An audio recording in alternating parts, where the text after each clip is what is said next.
Archery is a sport that's extremely traditional, requires steady aim and pinpoint execution.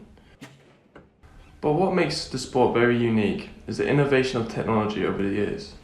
I talked to Keane Yazdi, who is the competition officer for archery at Uni of Sheffield, about the changes throughout the years that archery has faced. I went to archery when I was in year 5, so probably around the age of 10 or so.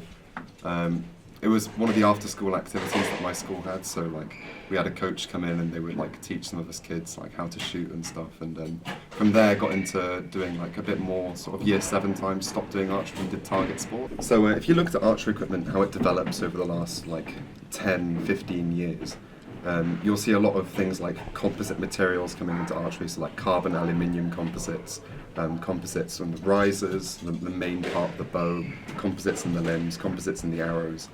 All of these things help reduce vibration, make things stiffer, and reduce weight.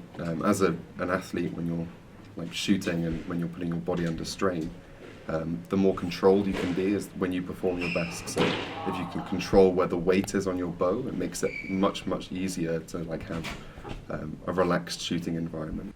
Sights and stabilizers were added to archery in the 1950s, but it wasn't until 1972 that the recurve bow was introduced at the Olympic level.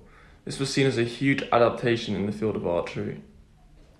Many people believe that the Olympic level archery could be much more advanced and continue to add more and more adaptations. But some believe that the sport of archery should go back to its traditional roots.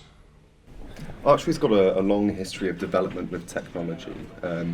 Long bows and more what we call traditional archery and traditional bows, they still exist today and they're shot very widely, especially in the UK and France, where longbow is a massive category for archers to shoot from.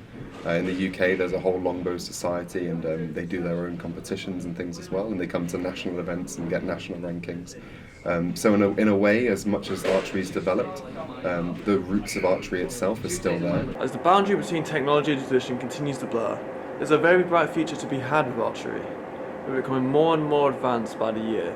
However, there's something that technology can never replace, and that's people's love for their sport. Zach Morris, BBC News.